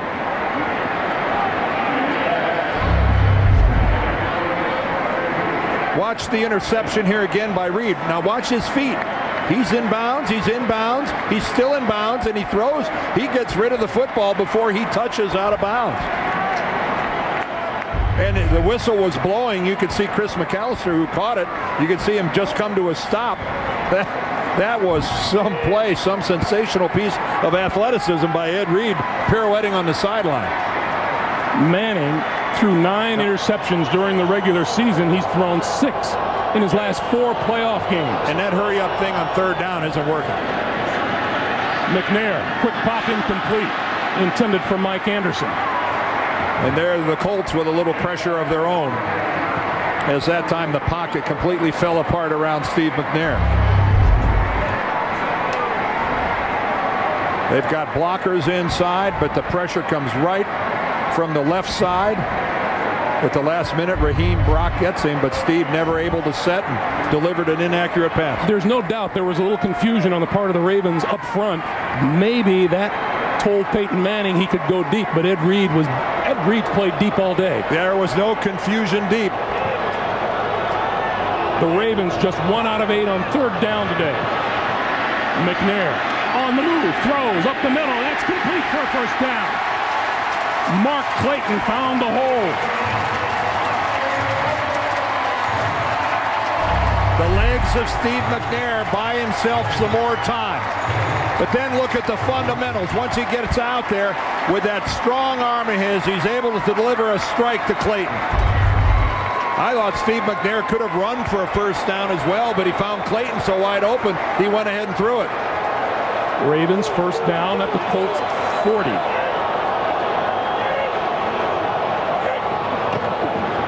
This is Jamal Lewis.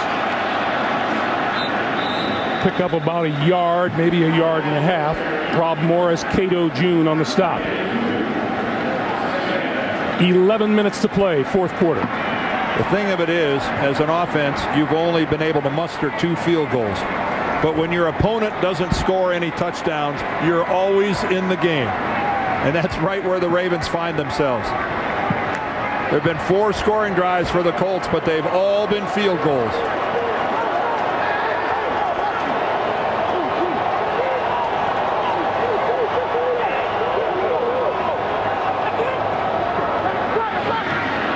Straight drop from McNair. He throws for Heath, incomplete. Bethea hit Heath just as the ball got there. And Todd Heap is a big target, and you see that he gets rerouted a little bit there with a hit from Marlon Jackson, but this ball from McNair could have been a completion, but he just threw it just a little too far out in front of Heap. Brian Billick says when you play the Colts, you try to keep the game manageable and then try to wear them down in the second half.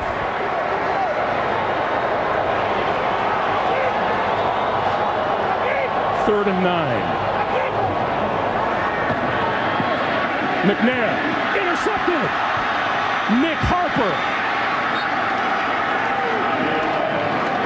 and the Colts take it right back. Well, on a third down situation, Steve McNair is going to try to find the rookie, Demetrius Williams. And Demetrius Williams got to fight for that football. Got to fight for it. Twice today, the Ravens have intercepted Peyton Manning, and then the Colts have come right back and intercepted Steve McNair. 3 Baltimore turnovers today, 2 by Indy. The Colts first down at their own 32. Manning under pressure, and he goes down. First sack of the day for Baltimore, and Kelly Gregg got it. Well, Kelly Gregg gets it, but it's Adalys Thomas that makes it happen. Look here at the bottom, 96. Ben Utek is the guy trying to get him. Adalys Thomas comes around the corner, spins Manning around, and then Kelly Gregg coming up the middle finishes him off. Loss of 9, 2nd and 19.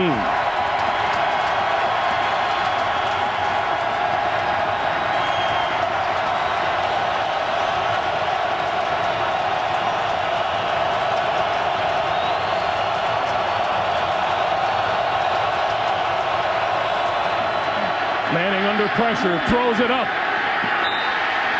Incomplete, out of bounds. Did you see? Ed Reed went airborne to go get it. Did you see Marvin Harrison waving at Peyton Manning, trying to get his attention? He was trying to tell him that I have single coverage over here. And then Ed Reed still gets all the way over there to get in on the play.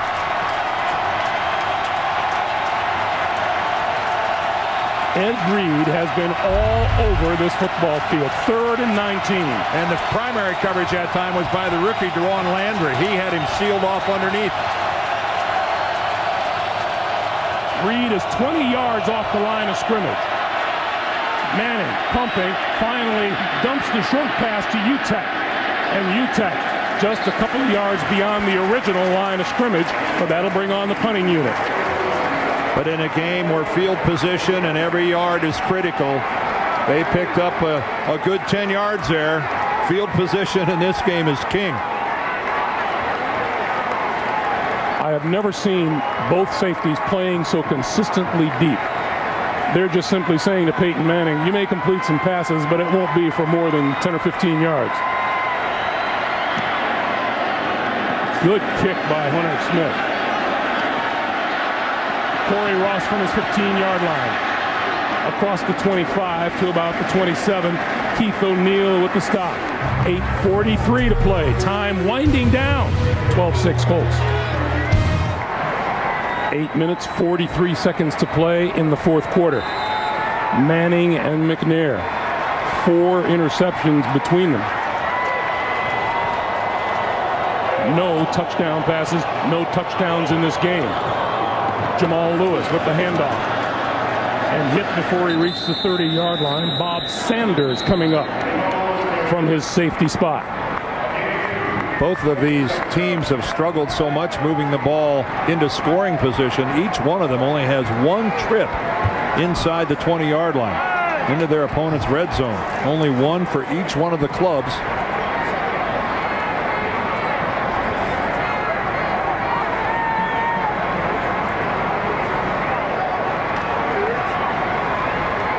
Second and 8.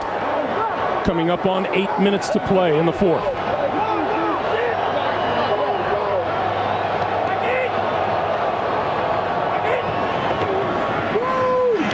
McNair under pressure and just barely got it away. Robert Mathis and Rob Morris were both there, and that was a good example of the strength of Steve McNair. Robert Mathis right there has him, and McNair is still able to flick the ball forward.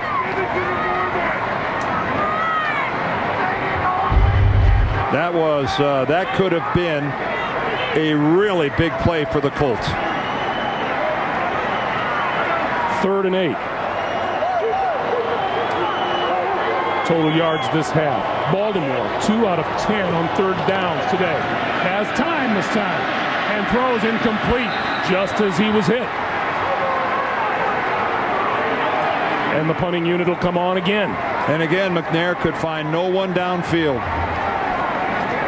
against this umbrella defense of the Colts. They had him bracketed front and back. Brian Billick was pretty confident that he could solve this Colt defense because he worked with Tony Dungy. He said Tony even shared his defensive philosophy with me from time to time.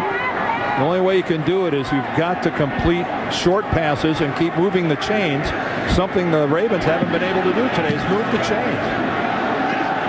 Terrence Wilkins is going to be buried just across the 35-yard line. Loose ball, but he's whistled down. Their last two possessions, Indy has run off 5 plays for -5 yards. A dive. I'm sorry, Dominique Rhodes out to the 39. Clock continues to move, under 7.5 to play. Right now, Ray Lewis and his company, they're looking at the clock. The Colts are looking at the clock. The Colts can't believe how slowly it's moving. The Ravens think it's moving too fast. Each team has registered just 1 first down this quarter.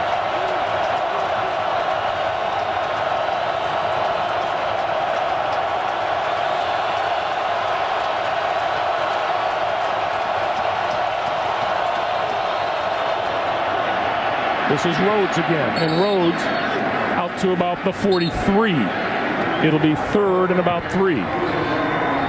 And again, I think that's the type of run for the Colts that will have more success. The more upfield run than that stretch play. I think Baltimore has demonstrated that the stretch play is going nowhere against us.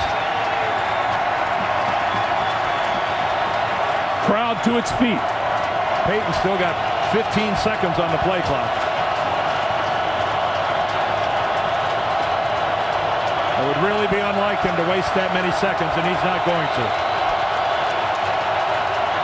Play clock down to 2, down to 1, and he got the snap off, and the give is to Rhodes, and Rhodes has a first down close to midfield. A perfect series for Indianapolis. They ran the play clock down to 1 or 2 seconds before the snap. They ran the ball 3 times, and they picked up a first down. That is exactly what Tony Dungy and Tom Moore wanted to do. And again, look at Rhodes secure that ball. They're tackling the ball as much as they are tackling the man right now.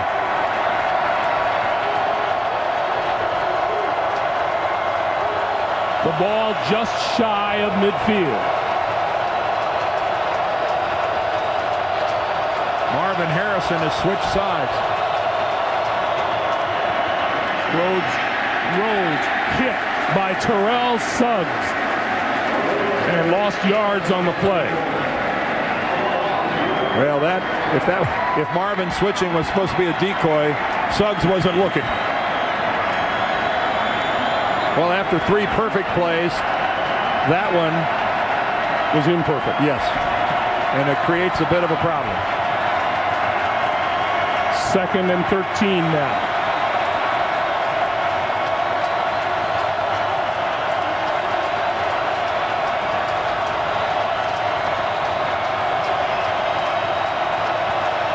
Here comes the blitz off the edge. They're going to run it.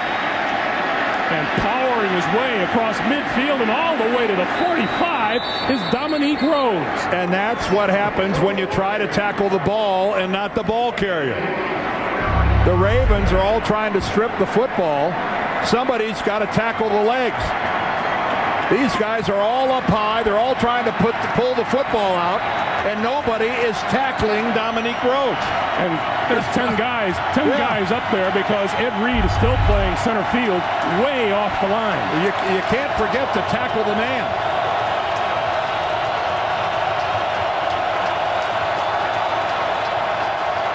Third and 5, Peyton Manning is going to use his 3rd and final timeout with 3:57 to play here in the 4th.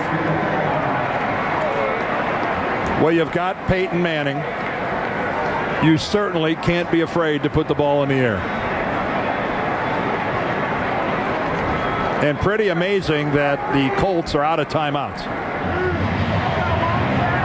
Turnovers have played a big story.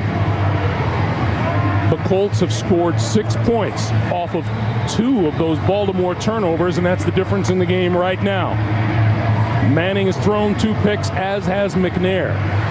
Vinatieri has converted on 4 field goal opportunities.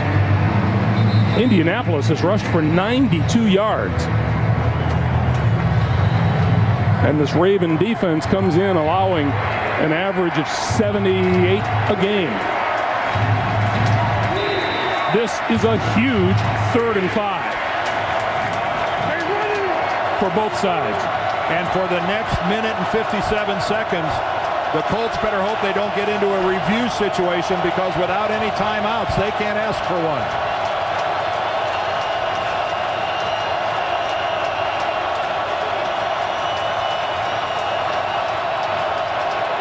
Manning from the shotgun gets good protection, throws far side, diving catch by Dallas Clark for first down.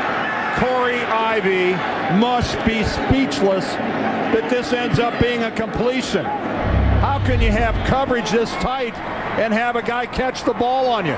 He's right there. And Dallas Clark looks like he had the left hand under the ball. We get a penalty marker on the play as Manning tries to get a play off in a hurry. Well, Peyton's trying to get it off before the Ravens can challenge. Now another marker flies.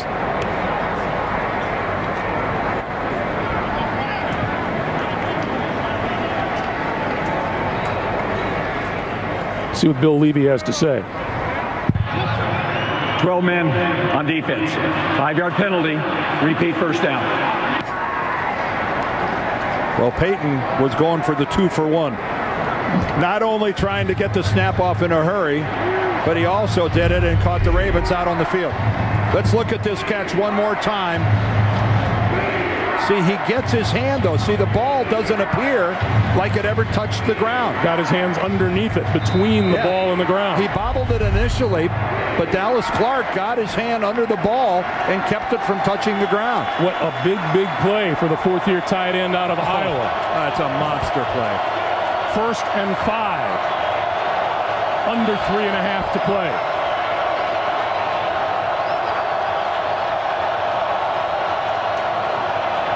Dominique Rhodes to the 25 and then knocked backwards by Kelly Gregg. They didn't tackle the ball on that occasion, did they? That's how you put it to the ball carrier. Once again, the winner of this game moves on to the AFC title game next Sunday. And I would have to say right now, this Ravens defense is shell-shocked that this Colts offense is keeping the ball away from them in this situation. And they're doing it with a combination of, yes, Manning passing, but they are running the football, and they're running it with some authority to keep it away from the guys in purple. And this is a 4.5-minute drive. 2nd and 3. Once again, Rhodes, and not much there. Just to the 25. And of course, with the field position they have, they know that number 4 is the guy that can give them a 9-point lead, which means it requires 2 scores for Baltimore to win the game. Manning cannot let time run off the clock until he gets to 2 minutes. Dan Klecko is in the backfield.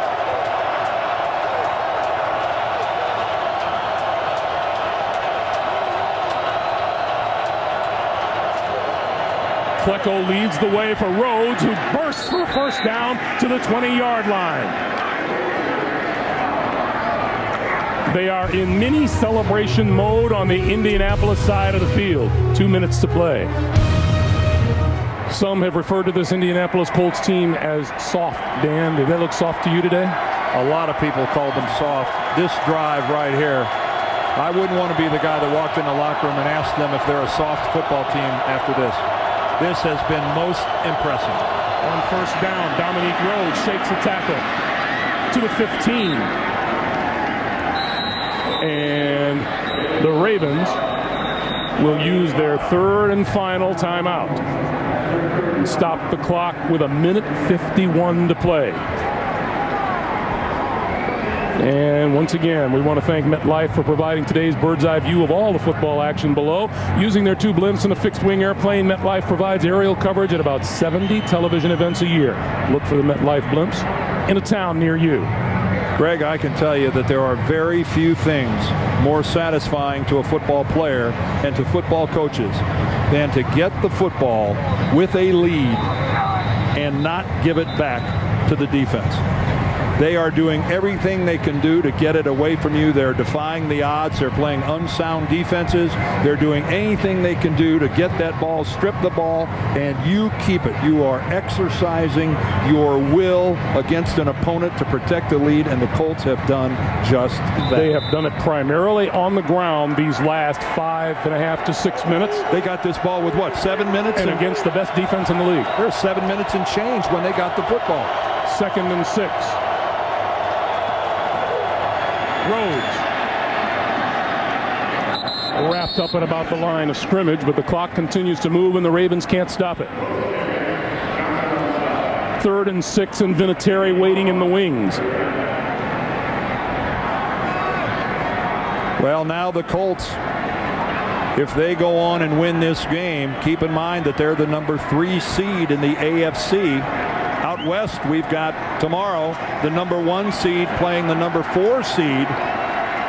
If by chance the Patriots would upset the Chargers, the AFC championship game would be at the RCA Dome in Indianapolis. That's if they go on and win this. And Manning just right to the ground in the middle of the field to line Vinatieri up in perfect position. Well, as we saw last week in Dallas, this is hardly automatic, and keep in mind a block and a run the other way wins the game for Baltimore. So it's not that this field goal is without risk. Vinatieri has been good from 23, 42, 51, and 48 yards. This one will be from 35 yards out.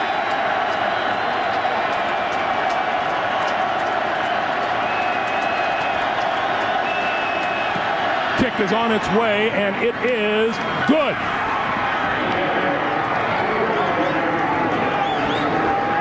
For the 8th time in NFL history, a kicker has hit 5 field goals in a playoff game.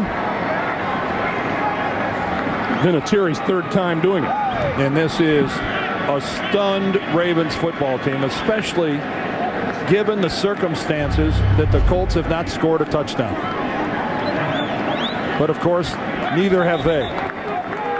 If you come in and you say, I'm going to keep Peyton Manning off the scoreboard, keep him out of the end zone, you figure you're going to win.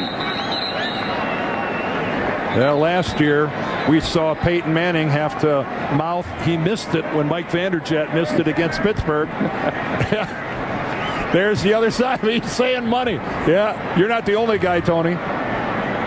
You know, you could say that was the biggest offseason move the Indianapolis Colts made by far, going out and getting Adam Vinatieri. He ties an NFL playoff record with 5 field goals. As I understand it, there's a whole bunch of different guys that share that record, and I think he's one of them, isn't he? It's his 3rd time he's done it. 3rd time? 23 seconds left. Steve McNair. Well, I'll tell you, I'm one of those people that thought it would be monumental for Indianapolis to come here and beat the Ravens. They were so well rested. They're such a good football team. The Ravens have not lost a playoff game after a bye week since the 2001 season. Corey Ross going to pick this one up short of the 15-yard line. And out across the 30 to the 32 or 33.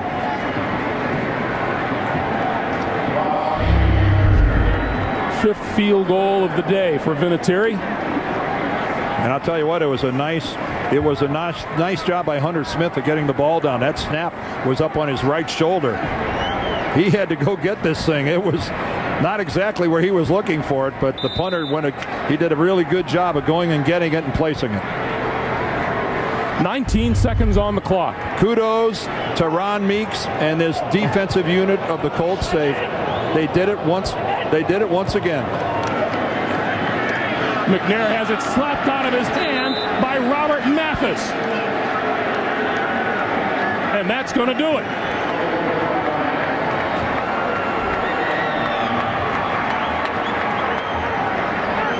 Celebration begins on the far side of the field where the Indianapolis Colts reside. And what a happy plane ride that's going to be back to Indianapolis. That's 4 turnovers on the day by the Baltimore Ravens. Congrats to both of these clubs. I know the Ravens are in no mood to accept it right now, but they had a really, really fine season, turning around a 6-10 year from a year ago. Brian Billick taking over the coordinator's job. They ought to be proud of themselves, but this is a bitter, bitter loss for Baltimore. 1 knee, and the Colts are winners. And what makes it worse, Greg, of all the teams in the world to lose to, they lose to the Colts. Adam Vinatieri, 5 times they placed it down in front of him. 5 times he split the uprights. And the Indianapolis Colts have advanced to the AFC Championship game with a 15-6 win over Baltimore.